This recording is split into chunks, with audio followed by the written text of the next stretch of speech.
Hello everyone, स्वागत करती हूँ वापस से RH health care simulation centre में। मैं मीनाक्षी शर्मा आज आपको बताने वाली हूँ स्टेज 4 ऑफ लेबर। स्टेज 4 जैसा कि मैंने आपको पहले वीडियो में भी बताया था, स्टार्ट होती है delivery of placenta. After the delivery of placenta उसके 2 घंटे बाद का जो समय ऑब्जर्वेशन का कहलाता है वो 4th स्टेज ऑफ लेबर कहलाता है। इस चीज में हम 2 चीज असेस करते हैं, care of mother and care of newborn.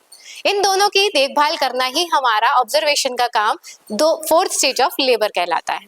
Care of mother करना है। सबसे पहले हम केयर ऑफ मदर में ये चेक करेंगे कि मदर को एक्सेस ब्लीडिंग तो नहीं हो रहा है। अगर ब्लीडिंग को चेक करने का एक तरीका है, सबसे पहले हम एब्डोमिनल को मसाज करेंगे। मसाज करके आपको ये देखना है कि यूट्रस जो है वो हार्ड हो गया है और राउंड हो गया है। एक्सेसिव ब्लीडिंग नहीं हो रही है, इट्स अ गुड और पॉजिटिव साइन। अगर स्टिल हमारे पास बहुत ज्यादा हैवी ब्लीडिंग हो रही है, इसका मतलब ये है कि अभी हमें पीपीएच का मैनेजमेंट की आवश्यकता है। बार बार हर 15 मिनट में 2 घंटे तक आपको हर 15 मिनट में यूट्रस को कॉन्ट्रैक्शंस या फिर उसका जो हार्डनेस है वो हमको चेक करना है इस तरीके से। नाउ वी विल, अगर हमको ये लगता है कि बिल्कुल सही है तो हम उसको क्लीन करेंगे, पेरिनियम को, with the help of antiseptic solution. हमें पूरा पेरिनियम क्लीन करना है, वल्वा क्लीन करना है, वेजाइना क्लीन करना है। आफ्टर क्लीनिंग हमें सैनिटरी पैड मदर के टक्स के नीचे पेरिनियम एरिया को कवर कर देना है। इससे हम ये कर सकते हैं कि कितने नंबर ऑफ पैड्स हमने यूज किए हैं, मदर का कितना ब्लीडिंग हुआ है, इसको हम असेस कर सकते हैं। पैड लगाने के बाद हमें 24 घंटे तक देखना है कि नंबर ऑफ पैड्स मदर के कितने यूज्ड हुए हैं। इससे हमें पता चल सकता है कि ब्लीडिंग कितनी हुई है। अगर ब्लीडिंग स्टॉप हो गई है तो हम 24 आवर्स के लिए मदर को ऑब्जर्वेशन रखेंगे। अगर ब्लीडिंग बहुत ज्यादा हुई है, नंबर ऑफ पैड्स बहुत ज्यादा यूज हुए हैं, इसका मतलब कि हमें पीपीएच का मैनेजमेंट करना पड़ेगा, पोस्टपार्टम हैमरेज का मैनेजमेंट के लिए तैयारी करनी पड़ेगी।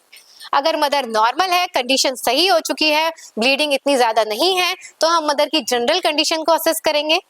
हर 15 मिनट में मदर का बीपी, पल्स चेक करेंगे। साथ ही साथ हमें मदर का यूट्रस को कॉन्ट्रैक्टेड है कि नहीं वो चेक करना है, वेजाइनल एरिया को चेक करना है, एनी ब्लीडिंग तो नहीं हो रही है। ये सारी चीजें हमें चेक करते रहनी है। मदर की जनरल कंडीशन को असेस करने के बाद हमें जो प्लेसेंटा है उस प्लेसेंटा का प्रॉपर डिस्पोजल करना होना चाहिए। जिस तरीके से आप देख रहे हैं, प्लेसेंटा को डिस्पोज करने के लिए हमें एक लीक प्रूफ पॉलिथीन की जरूरत होगी, जिसके अंदर हम पूरा का पूरा प्लेसेंटा कंप्लीटली इसमें डाल सकते हैं। जो भी रिटेन पार्ट्स हैं वो भी हम इसको लीक प्रूफ डोमिनेट कर सकते हैं। प्लेसेंटा को हम इस तरीके से डिस्पोज करेंगे। प्लेसेंटा डिस्पोज करने के लिए कल्चरली प्रूफ जरूरी है। हमें मदर से या फैमिली मेंबर से पूछना है कि अगर उनको ये चाहिए तो हम दे सकते हैं, otherwise it will be discarded deep under the ground. Placenta dispose करने के बाद हमें मदर को कन्विंस करना है ब्रेस्ट फीड करने के लिए। मदर की जनरल कंडीशन देखने के बाद हम मदर को ये सलाह देंगे कि हर आधे घंटे में मदर को ब्रेस्ट फीड करवाना है।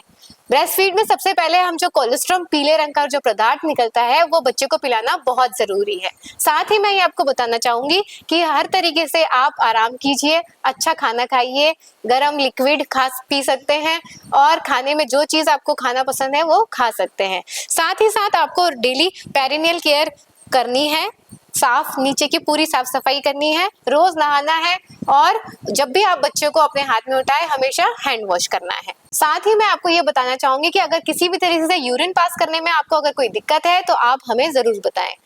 मैं आपको ये भी बताना चाहूंगी कि आपके साथ जब भी ये घर जाएं, आपको किसी भी तरीके से लगता है कि माँ को चक्कर आ रहे हैं, सर में दर्द है, पेट में दर्द है या फिर नीचे की साइड में कोई दर्द हो रहा है, यूरिन पास करने में कोई दिक्कत आ रही है, तो आप तुरंत ही हमें इन्फॉर्म करें। यूरिन पास करने में ये था care of mother 4th stage of labour में। कल जानेंगे हम केयर ऑफ न्यूबॉर्न। तब तक के लिए जुड़े रहिए हमारे RH health care simulation centre से and don't forget to like, share and subscribe. Thank you.